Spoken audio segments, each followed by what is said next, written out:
Yes, it took work. It takes work to read books. It takes work to learn how to take notes and like how to synthesize all of this information. But if you can go to nursing school, if you can survive that, and if you can become a nurse and function at those highest levels of medicine and healing, then I guarantee that you can figure this other stuff out.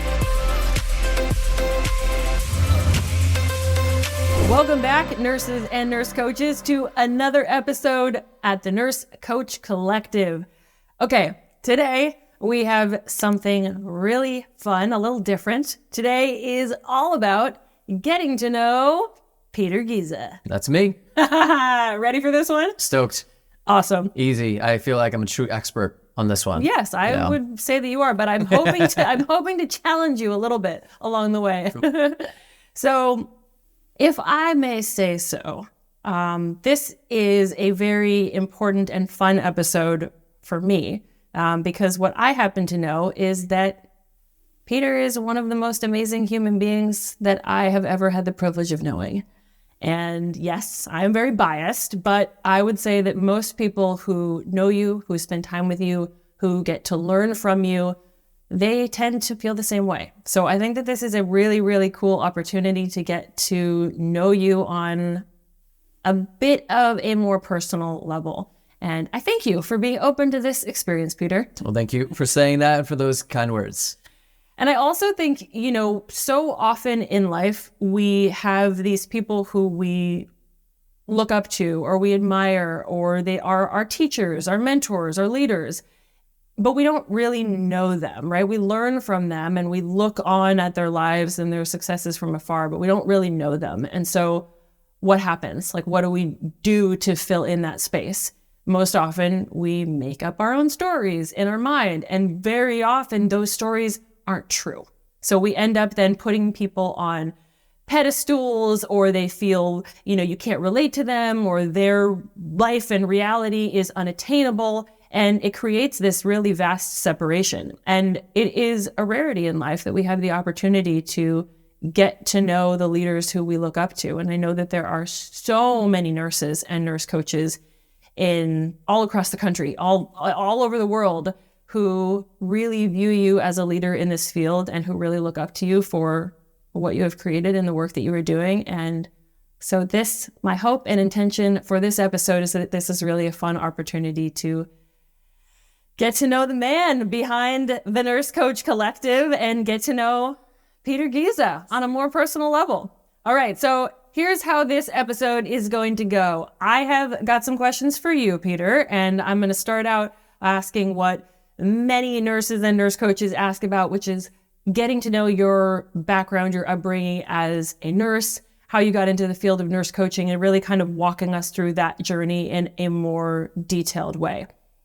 Then I also want to know some non-nurse coachy things about you and get to know that more personal side that maybe not many get the opportunity to see. Cool. And finally, we've got something really fun. We have tons of nurses and nurse coaches who submitted their questions for you, the things that they most want to know. So we'll make as much time as we can for as many of those questions to get offered to you today. And let's have some fun jamming. All right. Okay, so where shall we begin? Walk me back to Peter, pre-nurse Peter. And how did your journey start? How'd you get into all this? Pre-nurse Peter. So I had a pretty normal, calm upbringing. I would say I was really blessed with a really awesome family. And just traveling through childhood into like getting to that deciding point of what am I going to do when I grow up, or like what am I going to choose to go to college for? And the decision for me was always obvious that it would end up being in the healing arts inside of nursing. With a mother who's a nurse. My sister was already inside of nursing. I came from this family of like givers and caretakers. Like my grandfather lived with us for many, many years. And so we just all kind of took care of him. And I loved it. Loved all of those things. I even volunteered in high school in the hospital to like learn just how the hospital functioned. Like what do you kind of work? What kind of volunteer stuff? Just normal They used to call them candy stripers. I have no idea why. I mean, I never understood that reference. Maybe the clothes they used to wear looked like candy stripes or something, but we didn't wear candy stripes, so it really didn't make any sense. But you're just pushing people around, transporting things around the hospital, picking up the walkie-talkie and being like, we have to bring something from somewhere to somewhere. And then we would be the kid who shows up and brings something or someone from somewhere to another part of the giant building that is a hospital through all the ins and the outs. So you were literally in there getting to know the lay of the land when you were a kid, still in high school. 15, 16. It was fun. It's kind of fun to have a weird responsibility like that when you're a young age. And it's also fun to be the expert on a hospital, because most nurses, you know where it is that you work in really well, but you don't know the entire system of the building and how it all connects together. So I knew the ins and the outs and the shortcuts and how to get from A to B, the fastest point possible. So I loved doing that, but also I loved really interacting with everybody. I loved interacting with the patients and with the staff and seeing how the whole thing functioned. It just really lit me up. And so, going into college, it was just the obvious extension of what I wanted to do and what I wanted to become. And also, my folks were like, yo, this is a good idea for you. This is a good plan. If you're going to spend however much money it is to go to college, then it makes sense. My family is also very practical and pragmatic. And, if we're going to spend money on going to college, then the idea is to come out with something that's going to support you and a job, somewhere where you're always going to be having a job. Yeah. I remember my dad saying, Peter, these next 4 years of your life are going to determine a lot of happiness for you in your life. And what that meant to me was focus, study hard, and you'll come out with a degree that you can use to live a really good life and a really stable life. And so I always remember those words of insight. I don't know why it stuck with me so much, but it really did. And it gave me that extra bit of gusto to work really hard, to kind of lift up and, to just create a really good life for myself, because my parents had gifted me the gift of education inside of nursing. Yeah. And what a cool lesson to then be able to bring forward into future chapters of your life of knowing whatever it is, 4 years, 4 months, a said period of time, they can be really formative for the rest of your life. So show up that way, treat them that way. Yeah. And they'll pay you dividends. For sure. Yeah. And I think that's why I hardly ever skipped classes. I knew so many people were skipping classes or screwing off. And I'm like, man, that's so disrespectful to you. And if your folks are paying for your education or just to your investment, into it, period. To yourself. Yeah. It never made any sense to me to do that. I would always show up ready to go, whether I was into it or not. Even hating organic chemistry, I hated it. It made no sense to me whatsoever. I barely screeched by, I showed up and I kept doing it because I knew it was a means to an end, to ultimately get me to where I wanted to go to. And yeah, I think that trend has really spent over and over again of these next few years can determine more happiness in my life. And it's really allowed me to maintain a longer term perspective on whatever I happen to be doing in this moment. There's always going to be the organic chemistries. There's always going to be that you don't want to be doing, but you just do it because it inevitably leads to you being able to live and to practice and to work in a way that you want to. Yeah, exactly. Well, I think we're already learning quite a few things about you from the stance of, work ethic and really being somebody who, even at a young age, you're still a kid, I would say, when most of us enter into college, and to already be able to be thinking about valuing your family and your parents and what they've put into your upbringing and investing in your future, and then your own investment into yourself and your future. I don't know that a lot of people think about it like that. So that's pretty cool. Yeah. Okay. So you jumped straight out of high school with all of this cool background and kind of inner working knowledge of the hospitals, jumped into nursing school. And then what happened? Fast forward through nursing school. Nursing school is nursing school for everybody. I don't have to really go into that. It has its ups and downs. I was always the guy I was the one who would just stroll in and be like, the test is going to be fine, guys. Relax. Oh, you were that guy? That guy, because there's just the different types of people. And I was more of the B's get degrees kind of person. Not because I wanted to slack off, but it's just because I didn't want to kill myself for 100 on a test. For the outcome was exactly the same. Yeah, it was exactly the same for me. I went all in and focused and learned everything to the max. But I didn't stress out over small things because I knew ultimately like the goal and the end result would be the same, which is that I would get a degree.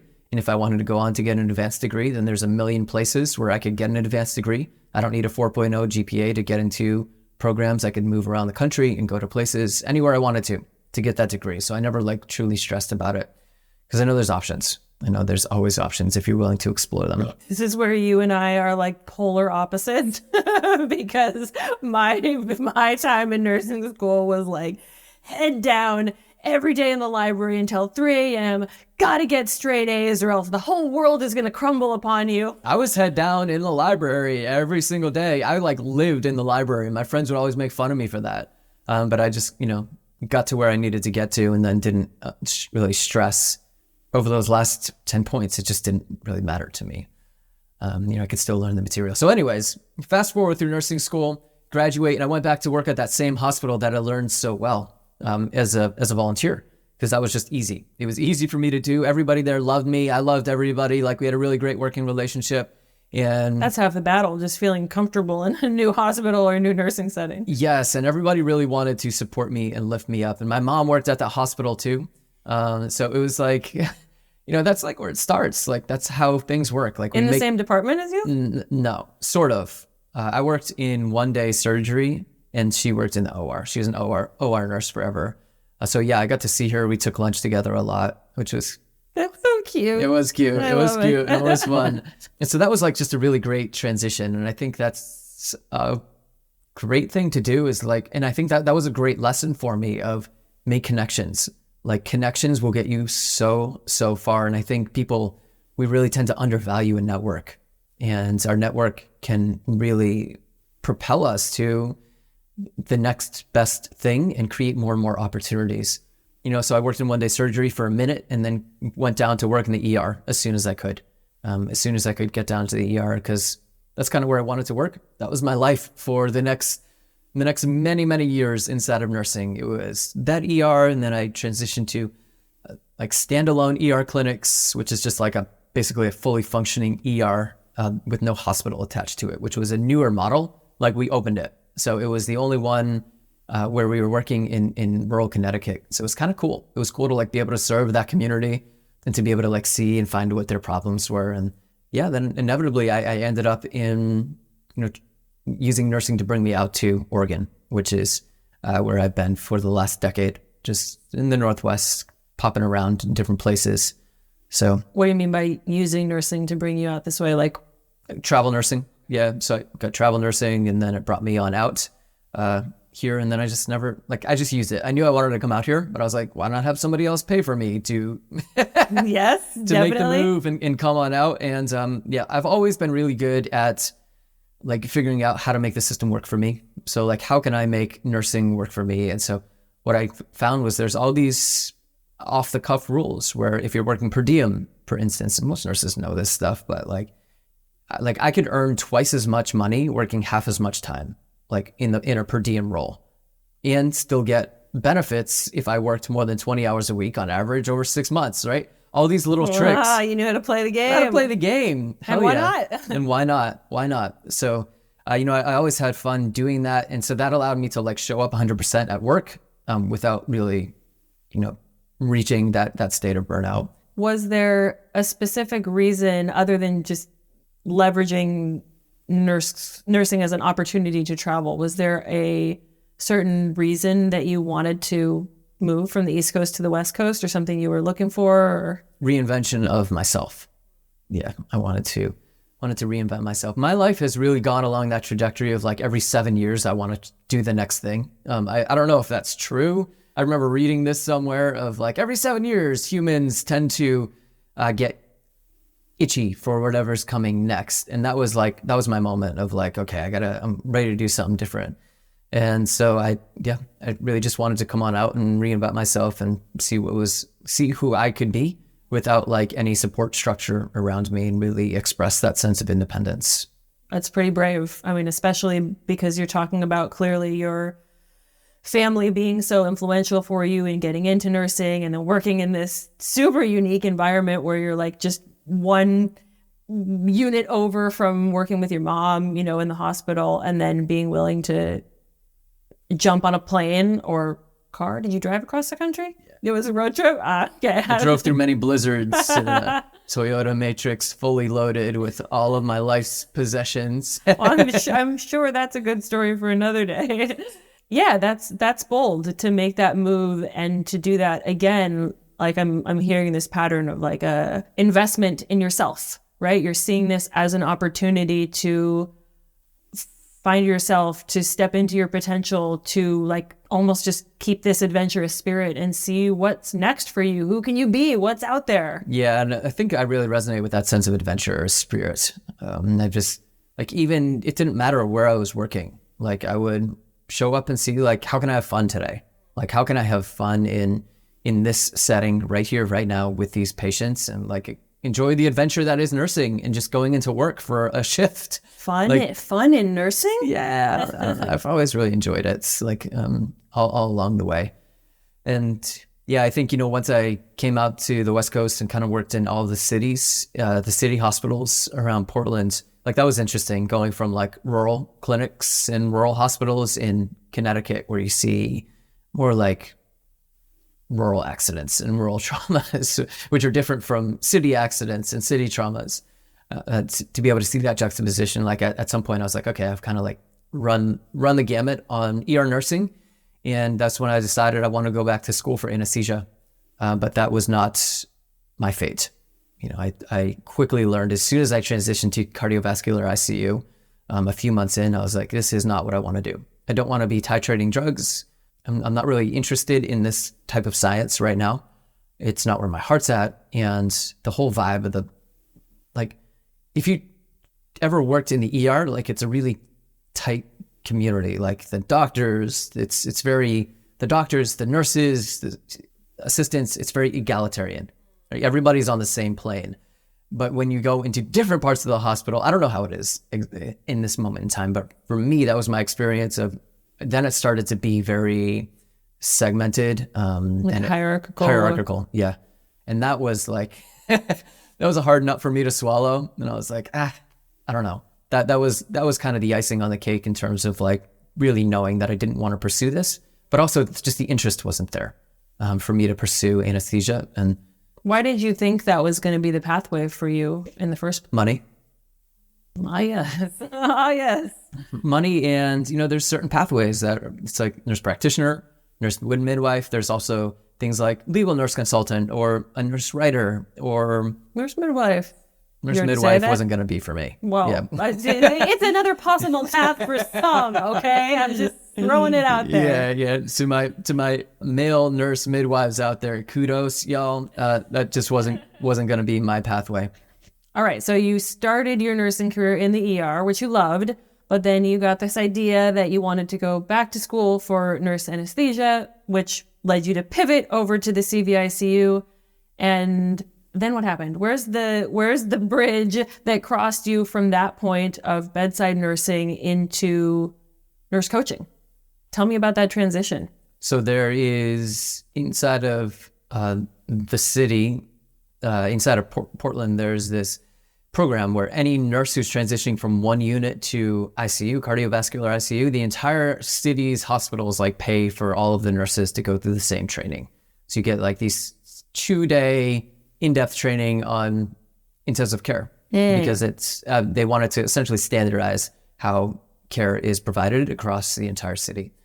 And as soon as I got in there on the first day, I was like, sweet, like 2 free days of just sitting and getting paid, you know, to not have to be in the hospital. Like, I'm here for it. Let's go. But as soon as I got in there, I was like, oh boy, like, I don't know. I don't really, like, I quickly just realized like, man, if this is what the next 3 years of my life's going to be like in terms of going back to school and just watching PowerPoints, I don't want to do this.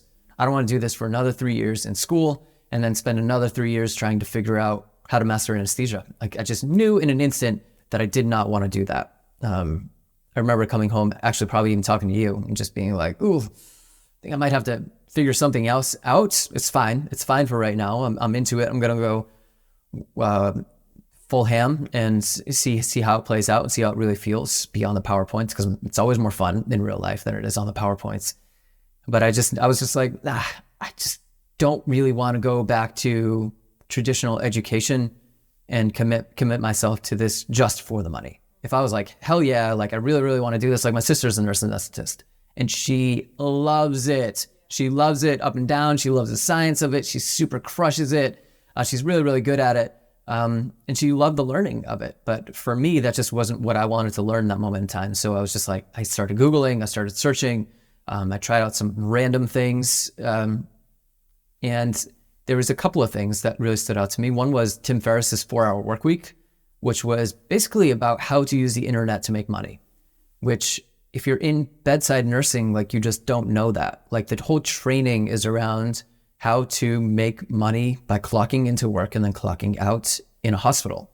Like that's what nursing teaches you. Right. And it requires at least 6, 8, more commonly 12-hour shifts at a time to get that paycheck. Right. And so here was this guy saying, actually you can do it differently. And it's kind of unbelievable when you're just starting to read it and start to learn about it. It's unbelievable because you've never experienced it. I had never experienced something like that before. And so that kind of reframed my whole understanding of what was possible for me, even though I never had experienced it, right? I hadn't built anything on the internet and I hadn't really understood it. But it just kind of like flipped the switch of like, whoa, something else is possible out there. So what can I do? What can I do? What can I do? Nurse writer. Yeah, I could do that, but like, I don't really know. It's just not calling me. Nurse legal consultant. Seems boring. And then we found nurse coaching, and then that was it. It was like, wow, super creative. I don't really know anybody else in this space. And that was something else from that book was like, you have to look where there's a quote unquote blue ocean, where there aren't that many people in the space, which to be clear, there still aren't many nurse coaches in the space. It's still very much a blue ocean. There's almost 400,000 nurse practitioners. There's less than 5,000 nurse coaches. So to continue to perpetuate that mentality, I want any nurse who's listening to this to realize that like there are still so few nurse coaches out there. That was really the switch for me, was really being like, I have to figure out something else and to just begin that search. And so and discovered nurse coaching and really never looked back and really just created that emergence of like, how can I merge these two worlds of my new desire for learning? Like I really was ready to learn something, but I just didn't want to go back to traditional school and blow 50 to 100K on something that wasn't going to fulfill me for the next 10 years of my life. So instead I dropped, I think it was like a 10K on a training program, become a nurse coach. So another moment of honoring your adventurous spirit to jump into the next thing, and also being willing to invest in yourself and take that investment, really seriously, to say this next decision, this next chapter, this next training, so to speak, could be the most formative 6-7 months of your life, to bring your dad's word back from the beginning. Yes. Yeah. And that was my first big investment in self. Before that, like my folks had taken care of college for me. And so like thinking about this was a big deal, but I'd already been saving up money to go back to school for nurse anesthesia. So I was fine. I was ready to go, ready to invest in it. Yeah. I just went full tilt inside of the program. I was like, okay, once again, here I am. I'm learning something. If I'm going to learn it, I'm going to go all in. I'm going to be the kid at the library again. I literally went to the public libraries in the city, learning and just reading and practicing inside of the curriculum, inside of the training program to become a nurse coach. And, I've said this before, but I did over twice as many practicum hours than was required for my nurse coaching practicum.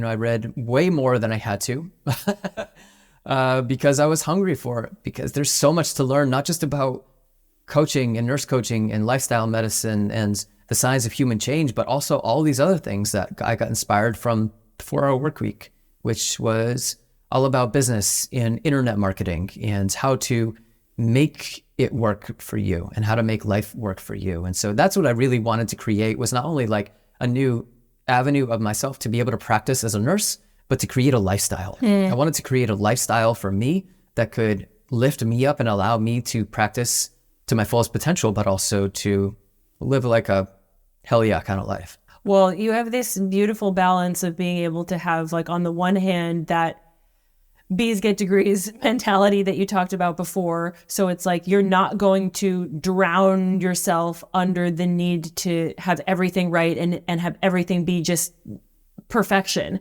But at the same time, you are always willing to, like, go above and beyond with how hard you're going to work and how much you're going to dedicate to your learning to make sure you get the fullness and the richness of whatever experience you're throwing into. I admire that hugely about you. Thank you. Yeah. There's some things that have to be perfect. There's some things that truly have to be perfectly executed. But that's a very small minority. And the rest of things can be done very well. And that's all they need to be done is very well. Do them at your highest capacity in that moment in time. Do what needs to be absolutely perfect, and then just put it out there and keep moving forward. So this is really interesting to hear you talk about your journey from this angle, because I think in previous episodes, what we have gotten to hear from you is more of, like, kind of where you were at mentally and emotionally in your career as an ER nurse or as a, CVICU nurse, and lots of letters there, and almost getting to that phase of, it wasn't quite burnout, but it was something of feeling disheartened, feeling dissatisfied, feeling like the current model of care wasn't in alignment with what you were wanting, and then wanting to move away from that, and then wanting to move into this side of medicine and healing that's more connection-based, that's more taking a whole person wellness approach. And now you're painting a different side of the picture, and I'm sure it all coexists at once, but this different side of the picture, which is like you were really focused on lifestyle, creating the life that you wanted, right? You were motivated by money and wanting to make sure that you were going to be able to really financially set yourself up for success. And you were motivated by this dream of, like, a 4-hour work week, right? And being able to not have to just continue on these super strenuous, long shifts and build something that would give you all of these things you're looking for in the world of medicine that also allows you to cultivate this dream lifestyle. I mean, that's really cool because I haven't heard you talk about that before. And I think that's what a lot of nurses are after, but maybe we're kind of afraid to talk about it. Like, is it okay for me to say, hey, part of the big reason why I'm doing this is because I do want to find a way to, work a little bit less or have more freedom and flexibility, or be able to earn more, to be able to build out the lifestyle that really brings me joy and fulfillment. I think that's giving a lot of permission to people to hear you express it that way. Yeah. And I remember I don't remember exactly when it was, but I do remember becoming more comfortable when I was working in the hospital, talking to my fellow colleagues about what they were earning. Like, I remember starting to have those conversations, which really allowed me to just be more comfortable with money and to just be more open about it. And because I think that's something that is taboo. I don't know why it's so taboo. Money is, like, we live in a capitalist society and yet nobody wants to talk about money. It's very, very paradoxical. And to be totally clear, I still work my ass off. Yeah, you do. I can attest to that. I work my little nurse booty off. And it's no different than when it's just different. It's in a different medium. It's in a different avenue. And, I work very, very hard, and I get to do it on my terms and sometimes. But also I have been able to build up a lifestyle that supports me to be able to work at that high output while also retaining my well-being and keeping stress levels low and maintaining relationships and being happy and healthy comprehensively rather than experiencing that level of burnout. So yeah, there is that part of me that was looking for something different. Like, I was in that moment, I was one of those nurses who was ready for something more, something different. And then there's also the other part of me that was wanting to build something better for myself. Up until that point, I had been just kind of scraping by, like using nursing to just live a cool life, which is awesome. But then there's that like transition to wanting to build a bigger nest egg. And so, yeah, I think that's kind of where I was when I discovered nurse coaching and went full into it. If I know something about you that I may share, it's that you are the type of person who, when something isn't working, you don't settle with that. You don't tolerate that for very long. And you are apt to be proactive and do the hard work and step into the unknown and do the things that's scary in hopes of something better, but also in confidence that you can create the next chapter to be whatever it is that you want it to be. It's very, very inspiring. And I would imagine that there had to be a good deal of that, leaving the known nursing world and stepping into the more unknown field of nurse coaching. Yeah. So let's fast forward a little bit, because from that point, you took this course, you became a nurse coach. At some point, you left your other nursing roles.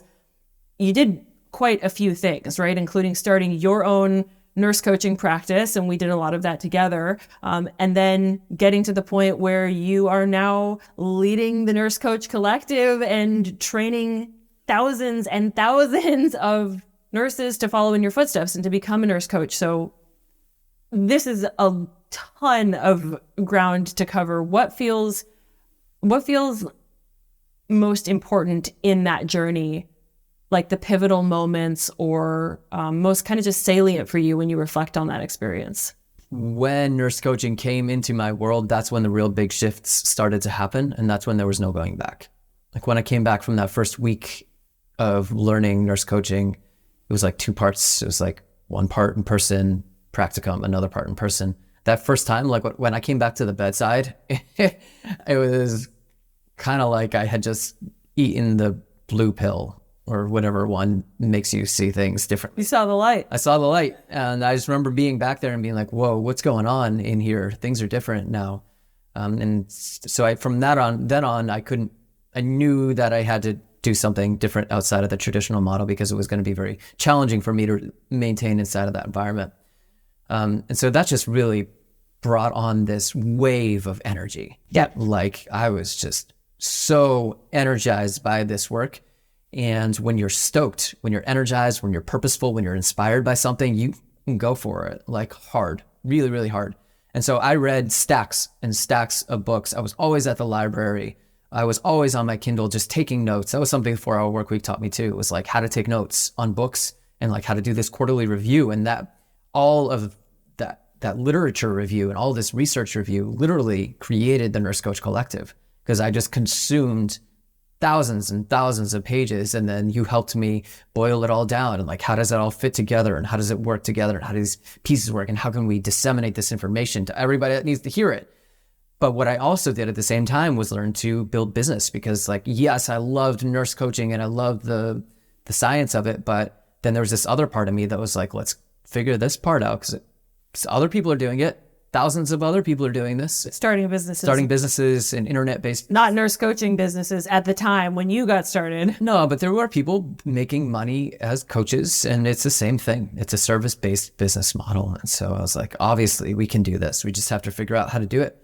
And so I just loved it. I loved it so much, and I just went full tilt into it. And reality, there were so many moments of learning like web design in the hospital on night shifts, and reading while my fellow colleagues were shopping on the internet. I was just like reading and learning. And there's so much downtime.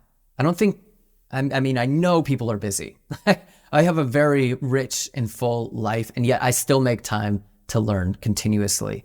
And I think that's like an open invitation, is like, just for a moment, stop and realize, and like ask is being comfortable and watching TV what you really want to be doing right now? Is shopping on the internet and wasting your time what you really want to be doing right now? And is that propelling you towards the next stage of who you want to be? We have one spin around this life. And like, if you're not actively searching and working to create the most amazing time for yourself, then like it's going to create regret. And I just didn't want to live with regret. And so that's why I really, really went all into it. And, of course there's time for downtime. Of course there's time for Netflix and chill and relaxing. But for the majority of it, like, it's only going to lead, I found that it only leads to just this feeling of despair like this sinking feeling of slowly feeling despair in my life. Like, and it still happens. Like when I catch myself watching too much TV, or sometimes if I screw off and I just like am not living up to my potential, I get this knot. I get this weird knot in my stomach that I've gotten since I was a kid. I can feel that knot when I'm off path. And so I was just like rejecting that part of myself to pursue these other avenues. And yes, it took work. It takes work to read books. It takes work to learn how to take notes and like how to synthesize all of this information. But if you can go to nursing school, if you can survive that, and if you can become a nurse and function at those highest levels of medicine and healing, then I guarantee that you can figure this other stuff out. Yeah, and as somebody who got to witness all of that in the moment of you going through that, like, yeah, no joke. I mean, Peter literally had binders upon binders of notes from the like hundreds and hundreds of books that you read. I mean, it was really incredible.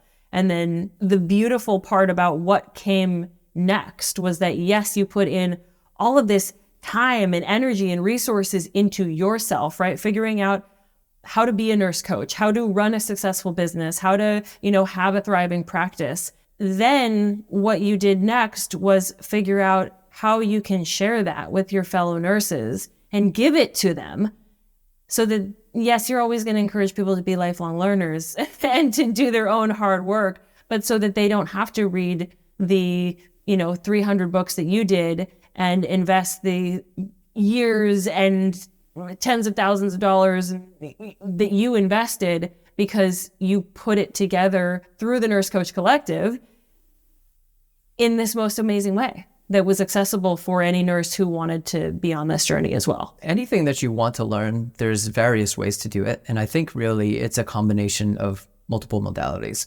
So yes, do your own work, read books from various sources, but then find somebody who has what you want, who's created a fast pathway for you to get there so you don't have to waste time. Time is so important.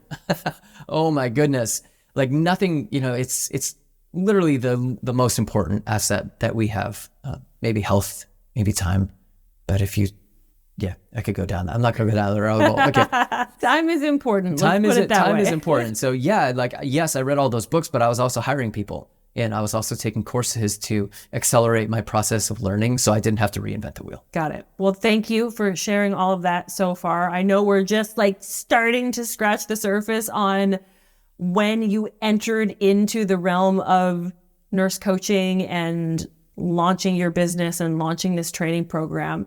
And we've also talked about that quite a bit on previous episodes. So if it's okay with you, I'm going to pivot here for a moment because I want to talk about some non-nurse coach side of Peter things and just find out a little bit more about you. Cool. What else, aside from your passion and love of nurse coaching, what else are you passionate about? What else makes you Peter? I think anything that allows me to find freedom, fun, and creativity. Freedom, fun, and creativity. It comes in a variety of different mediums. So outside of, nurse coaching, why do I love business? Because it's like this ultimate playground for freedom, fun, and creativity where you can also make money. So it's like a great, great trade-off in the business world. Like I love all of those things that really allow me to do that. Outside of that, I'm a great musician. I am heading down, maybe by the time this comes out, I will have spent some time in some awesome studios pumping out the albums. Look out for Pete Giza's new music coming at you. So this is something I put on pause for like the last 5 years because why? I told myself this story that I needed to devote 100% of my energy to nurse coaching and the Nurse Coach Collective and our private practice to get all of that off the ground, which in a way was true. Like it's really hard to be in multiple places at one time, but now I am at a stage where I'm much better at time management and focusing in. So hell yeah. Going down to record some tunes. What's it gonna sound like? Not exactly sure yet. We have me and a couple of old buddies of mine. We spent like 10 days together just writing, recording, demoing earlier this year, and that was tons of fun. And so yeah, that's part of why I've been growing the hair out. if I'm being totally transparent, it's because it's allowing me to kind of transition into this next iteration of myself. Every 7 years we become the new version. Just turned 36, so this is like version 7.0 of me. And so yeah, I'm gonna be heading on down to make some tunes, and I'm really, really excited about that. And then I'm equally excited to be able to make that music and to be able to use my skills as an entrepreneur, as an online entrepreneur, to disseminate that, because I don't want to just make music for me. I want to make it to be able to share it with others and to make other people feel really good, and to also like leverage music as healing. I have some really cool visions around what I want to do with this, but I don't know exactly how it's going to pan out yet. So I can't go too deep into it until like I have a better plan for the vision. That's all right. Keep us guessing, because then we get to make our own visions of what Pete Giza live healing music is going to sound like. And I imagine many of us can go all different kinds of directions. It's going to be tight. So that's really cool. Okay. So for those who don't know, instruments, vocals, what's your guitar, vocals is my specialty. Yeah. I can hammer on some bass. I'm pretty nasty on bass, but it's tough to like lead vocals and bass at the same time. They're like two separate entities. It's really tough to do both at the same time. So those are the two routes, but mostly songwriting. Like I like to write songs at this point. That's where my real heart lies. I love performing. Like, I don't know why. I just love having a microphone and making people feel really good through art. Well, I know many nurses and nurse coaches who are going to be very stoked to hear this news, because they have like heard through the grapevine that you're a musician, but they've never necessarily gotten to hear it. So sounds like we got some good things in the works. It's going to be awesome. Yeah. Okay. So Peter is a nurse coach. Peter is a musician. What else? It's kind of like an everyday dude. Like for most parts of life, like I just like everyday things that other people like. But we also love to travel. You and I really share that passion together, and that's been a ton of fun. It's really fun to be able to, like we said, we work hard, and we're able to take our computers and travel. So we sometimes work hard in beautiful locations. There's that lifestyle. It's that lifestyle. So yeah, I love to travel anywhere and everywhere. Most recently, we went to Greece, which was awesome. And New Zealand, which was just a really, really good time to be able to like work out of a van and try out that van life, which I have about a 1 month limit on living it. Yeah, after 30 days in a van, I was like, I could do this forever. And Peter's like, I'm pretty much done here. I'm done. Fair enough. Favorite sport? Kite surfing. Yep. All right. I loved kite surfing because I've never considered myself to be like a physical person. Growing up, I was always skinny. Like that was the word that was defined onto me, right? Everybody was always like, "Oh, the labels placed upon us by others." Yeah. And truth be told, like I never really loved sports. I was much rather prefer being in a basement playing music with my friends. But when I saw kite surfing for the first time, when we were digital nomading in Cartagena, Colombia, I was like, yo, I gotta learn that. I have to learn how to do that. And one thing led to another, and we learned how to do it. And it was the most challenging thing. Like it is controlled drowning for 20 to 30 hours. You're just drowning, sucking so much salt water until inevitably like you stand up. Like it's just part of the process. It's part of the learning process. And it was so cool to learn this as an adult, because if you haven't learned something physically challenging in a while, then you forget A, how strong you are, B, how quickly your body can like heal and build itself, and C, how like if you just trust the process of showing up every day, then in no time at all, you can be up and doing something. And so that really taught me like how close I am to things that I want and like goals that I want, from just knowing that. Like I had people tell me it's gonna suck for 20 hours. And I was like, all right, those 4 hours, it sucked really bad. Like 16 hours to go. 4 hours to go, almost there. In 20 hours like that, I was up and riding. So yeah, I love kite surfing, and it's like taking us to really cool places, like off the beaten path, places where you just kind of follow the wind. You follow the wind, and like kite surfing is the coolest because you're up, you're surfing, you're like one with the waves, the sun, like everything's hitting you just right.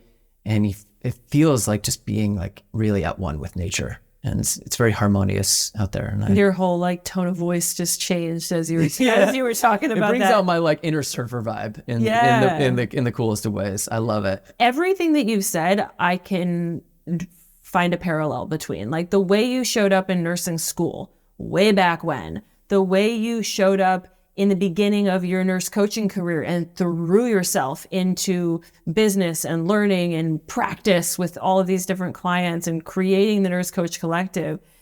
What you have to do to be a musician, right? Go back to the basics, practice, practice, practice, be willing to get weird and creative and find new harmonies and new tunes. But also, if you don't keep practicing, you lose it, right? And then kite surfing, like the most challenging sport to learn, and the that it takes to become good at that, you've done that.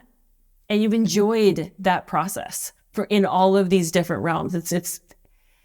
It's fun from the outside to see the patterns and the parallels, because I think sometimes when we get so caught up in our work as nurses or in our work as nurse coaches, it can feel like, I don't know how to do this. I can't do this hard work. I've never done this before. And when I can see these parallels between, like, we do the same thing when we're doing the work that we love, the things we're passionate about, you know, the sports, the hobbies, it's the same thing of investing self to get to this desired outcome. And why shouldn't our work as nurses follow that same pattern? I don't know if you felt that when you were talking about it, but that's what stood out for me. Thanks for bringing it all together. Okay, cool. I have one more question for you, and then I'm going to switch gears into our community members' questions for you. Sounds good? Sounds good. Okay, final question I have for you is, what is one thing that you generally don't want other people to know about you, but would be willing to share with us in this moment?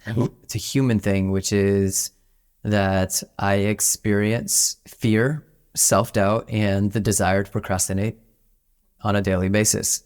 And I think part of who I have to exude and who I have to become is somebody who doesn't have those qualities impact my output. So impact who I am as a nurse coach, who I am as a team leader. What I don't often share is like, that stuff is ever present for me. There's always that smaller voice that's telling me to be afraid, that is telling me to just procrastinate. Just don't do it today. You don't have to do this today. Just do it next week. Just take a week off, man. It's fine. Sometimes I do that. I love taking weeks off, like when they're purposeful. And then there's also that part of me that doubts if this is going to continue to be a thing, right? There's that inner voice, and every single day I battle with it, and it's easier. It's gotten easier with time. Like now I can turn it off. I can tune it out with some good music blasting, and it's like a good cup of yerba mate. Like I can move beyond all that stuff, and, you know, surrounding myself with the right people to really help me. But yeah, that stuff is ever present for me, and it's so human. Mm-hmm. Right? It's such a human thing. And so when I hear people who are held back by that, I understand it. But at the same time, I'm like, all you have to do is surround yourself with the right people, find a coach, find a nurse coach to support you, and just go get it. Like, just continue to show up for yourself and doing the work, because like all of that stuff is just really our inner voice telling us like to go do the thing. Like the louder that those voices get, the louder those voices of fear and doubt and the desire to procrastinate means that I just have this deep, deep desire to achieve whatever it is that I'm trying to create in that moment in time. So like when there's a part of you that you having these inner voices telling you, don't do that, or it can wait, it's not urgent, you are actually able to like filter those voices through the translator and hear that the other side of that is they're saying, hey, there is something that you really want. Hey, go get after it. Hey, don't just sit around, unless it's intentional. And it's because I practiced. Like I have been practicing for 7 years. I mean, way before that, right? It's always scary being a nurse in the hospital. Like just going through nursing school, you're experiencing this over and over again. So I feel like nursing is really the ultimate training ground to become a nurse entrepreneur. Because like the amount of fear and doubts and desire it's ever present. It's ever present. It's just that, when you clock in, there's like these pressures. And so you just show up. So I just imagine myself clocking in and then I just overcome these. I used to literally crawl on the floor because I was like so overwhelmed. Like I would just lay on the floor and be like feeling like just the weight of everything and the fear. And it was just like crushing. It was crushing on me. And I just had to learn to overcome that. You really helped me. You were a true gift to be able to, we have this rule where we never allow both people to be down at the same time. We can't both be crawling on the floor at the same time. If one is down, doesn't work. The other has to be up. It's just the rule.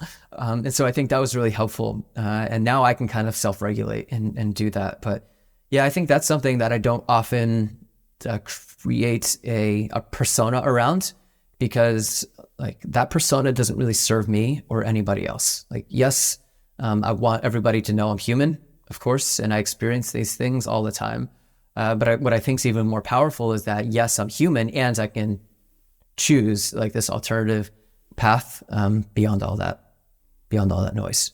That's all it is. It's just noise. Thank you. Thanks for sharing that. Good questions.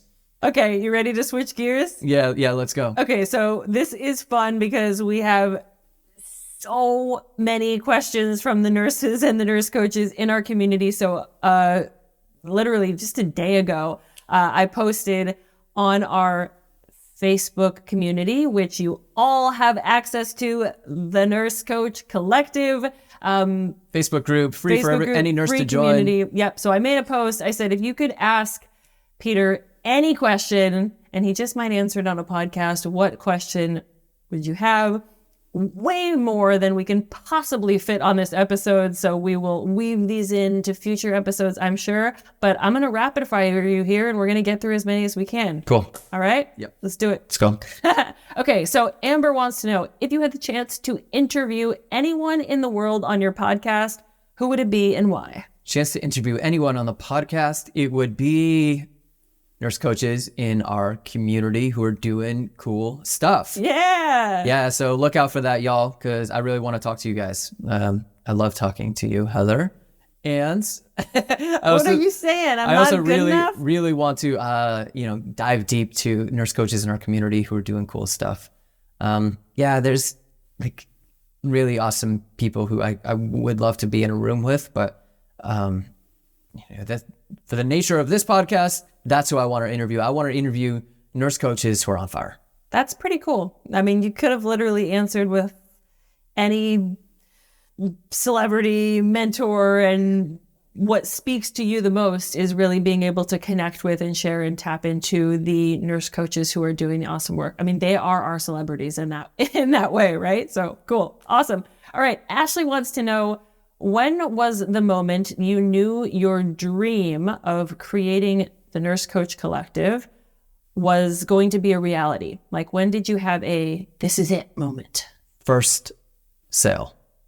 Yeah, first enrollment. So the first nurse who trusted us enough to say yes to the program made the entire thing feel real. It's one thing to be creating something in the background and to do all of the back end work, but it's not real until somebody commits and trusts you enough to invest their resources into whatever it is that you're creating by enrolling with you. That was a moment where it flipped the switch and I was like, hell yeah, okay. Somebody trusts me, and when there's one person, there's going to be others. And so, that was it. I remember that exact moment, and we remember who that exact dance party. Yeah, always celebrate with dance parties. It's crucial. We had a pretty epic celebratory moment. So awesome. I love that. Okay, cool. Jessica asks, if you did not build the Nurse Coach Collective, what other opportunity in nurse coaching would you have liked to explore? This is one that I still would like to explore. Okay. Which is creating a collective of nurse coaches to serve patients. So to do to be able to, not to serve as a liaison, but just to create like a really awesome program for patients experiencing anything lifestyle related who want support with a real life nurse coach in real time. And so to be able to kind of help nurse coaches connect directly with those patients.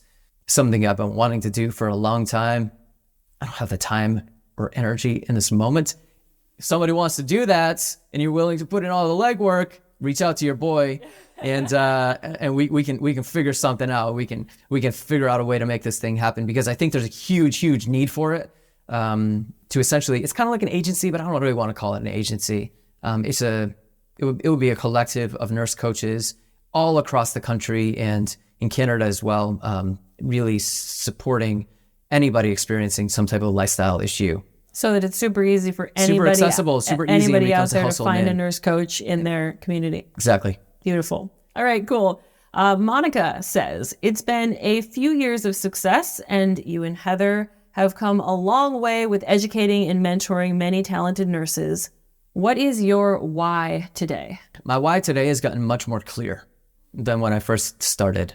And that's why we kind of say when you're starting and you're learning to become a nurse coach, like just pick something, just kind of get your why. And my why today is to eradicate chronic preventable disease and provide nurse burnout. So my why as a nurse coach is to eradicate chronic preventable disease and nurse burnout. Mic drop. Okay, Mary Ellen asks, if you came face to face with someone who had the ability to significantly impact the future of our healthcare system, what would your elevator pitch be? Elevator pitch. So I only have like 30 seconds with this person? Yeah, you only have 30 seconds with whoever that person is that's going to significantly impact the future of the healthcare system. What's going on? You are. So nice to meet you. I'm a huge fan. Wow, I really just love everything that you're doing inside of the field. And I feel like I have all of these questions for you. And you know, in my work, in my line of work, what I've been pursuing is to eradicate chronic disease and nurse burnout through this thing called nurse coaching. And I feel like there's tons of synergy in ways that I could really help forward your mission to transform healthcare. So would you be willing to connect here? I know that you're in town for a few days at this conference.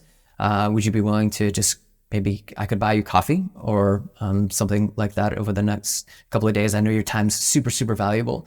I would just get a plug to be able to find more opportunities to connect with that person. I love that. Well, I put you on the spot there and you came up with something good. And I also think there are some like really nice learning points to take away from that, which is like you could have stepped into that elevator and attempted to make a basically sales pitch, right? Which is what we think of as an elevator pitch. But instead you focus. Yeah, which I would if that person had opened the door for me to say that, yeah.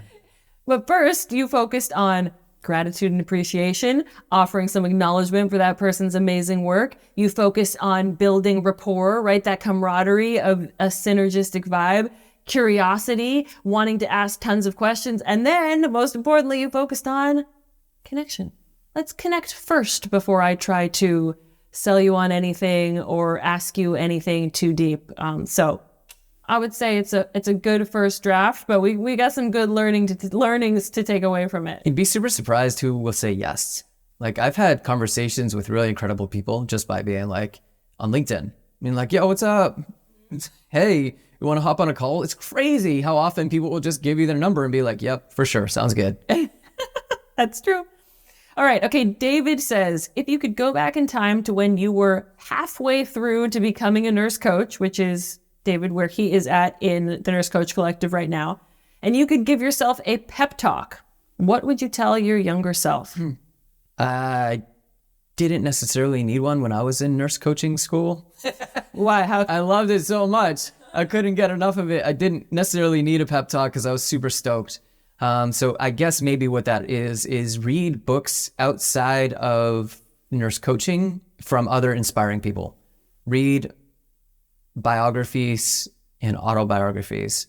Those are my two favorite types of books from like successful people and people who are doing awesome things. Success defined as like very, very wide, right? You can be as successful as like a surfer on a beach, like earning no money and it's just your true love of life, or you can be really successful as an entrepreneur. Like I don't really care what they are as long as like there's a lesson inside of there for me to take. And so often what like needing a pep talk is just needing inspiration and energy and finding something to fuel yourself, to get yourself stoked. So, yeah, and also to like find people who you're excited to work with, and to just coach your butt off, like literally just coach your butt off. So those are all the things that I did, and that really allowed me to maintain my pep and energy. And that's cool, because I think a lot of times when we ask for a pep talk from somebody, we want them to inspire us, right? Like say something that's going to inspire me, empower me. But part of what you're saying here is how important it is for each individual to get out there and take that personal responsibility to find your own inspiration, right? Read those books that teach you something, connect with those people, coach the people that really light you up, and create that. Yeah, like that'd be a great thing if you're in the midst of your practicum. Dive in with your nurse coaches, with your peer nurse coaches. Have them help you understand what it is that you need in order to create pep in your life, and do some fun outside of nurse coaching. Like do fun things outside of nurse coaching that are going to lift you up.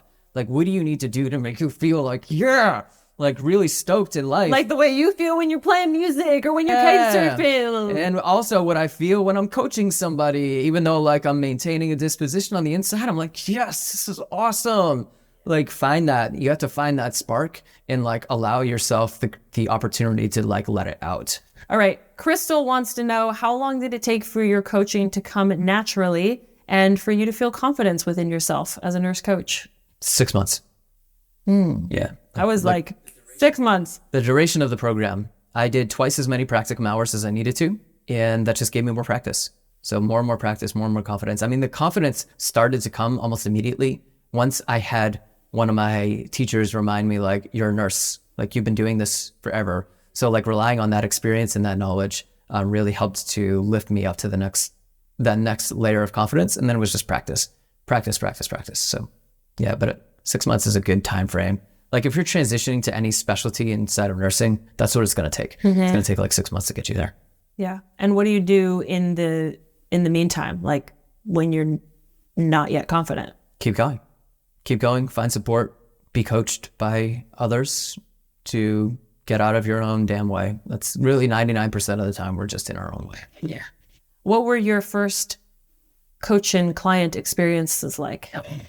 Probably awkward a little bit, but also probably okay. I don't really remember exactly very first ones. But I remember you talking about them. Okay, what were they like? It's probably kind of like a little scary, a little awkward. You're fumbling, you're figuring out your way. Yeah, that's what it was. It was all of the normal human things. Awkward, I was scared, but also I had like done a lot of like practice internally and, in the mirror preparing for those conversations. Yeah. And then I kind of just allowed it to unfold and not really get caught up too heavily in like worrying about it being perfect from the get-go. I set the bar super, super high, but I knew I wasn't going to get 100% right. So, but yeah, I think they were probably normal, what anybody who's new at something experiences. And I hope everyone picked up on that one little piece that Peter just dropped, which was practicing in the mirror before I went out there and worked with the client. That is something that I would say not everybody believes that you actually did when you tell our students of like, practice in the mirror, talk to your dog, talk to the wall, talk to the plant. He did that. Getting really good at nurse coaching requires us to get really, really good at speaking and mastering our own tongue. Mm-hmm. I really believe that. And so that you can do very simply. And it's through practice. It's by recording yourself, looking in the mirror, Toastmasters. There's really cheap ways to get really, really good at speaking and communication. And that allows you to ask more powerful questions more concisely. Love it. Okay, Wanda wants to know, besides your beautiful wife, Heather, who do you admire in your life? Who are your mentors? I'm going to give a little bit more broad answer rather than going into individual people, because my admirations shift depending on the book that I just happened to read last. My most recent book influences my entire relationship to life in this moment. It does. I like to live them fully. For instance, I just read 50 Cent's autobiography. It was crazy. It was so good. Oh my gosh, it was awesome. But yeah, people I admire most are people who have just gone full tilt on themselves and their passions in life. And anybody who can teach me something And I often try to separate like the human from the learning, because everybody has their own human stuff. Everybody's working through something. They have their flaws, they have their weaknesses, and that's awesome. I love that. And I love that people can create cool things with those two things happening at the same time. Like, see, I don't have like exact mentors and people that I really admire. It really just happens to be whoever's got something to teach you at the moment. got something to teach me at the moment, and who I have space to like let into my sphere. Yeah, I love that. Yeah, I think that's the answer to that. Okay. And I got one final question for you, which is, so when I made this post on the Nurse Coach Collective Facebook community asking what question would you want to know about Peter Giza, it was accompanied by this awesome, pretty badass picture of you up on a snow-covered mountain in front of a helicopter looking fly. Oh, yeah. So Lori wants to know. That's called living life. That's called living life. So Lori wants to know, can you fly that helicopter? Can I fly that helicopter? No. I can't fly that helicopter. But we had a super, super tight pilot. We did snow landing in New Zealand, which is kind of like a classic glacial tour experience. Is it eco-friendly, you guys? No. Is it hella fun? Yes, it is. And I drive a Prius and eat mostly plant-based, so it balances out, okay? Yeah, it's super, super fun. But no, I can't fly helicopters. I can fly drones. I'm a really good drone pilot. Yeah, but yeah. Never say never. Awesome. Well, that is all the questions that I've got for you. Thanks, you guys, for those questions. Those are fun. Yeah, thank you, everyone who submitted questions. Like, I had to select a couple, but there are so many more. They're so thoughtful and creative, and I love that. So that makes today's episode so much fun. Hope you enjoyed my brain. Yeah, we really got to crack in there. It was fun. Peter, thanks so much for being open, for being willing to share with us, to be interviewed, and thanks for being you. Heck yeah, y'all. And thanks for listening, fellow nurses, nurse coaches. Hope you all have an amazing day.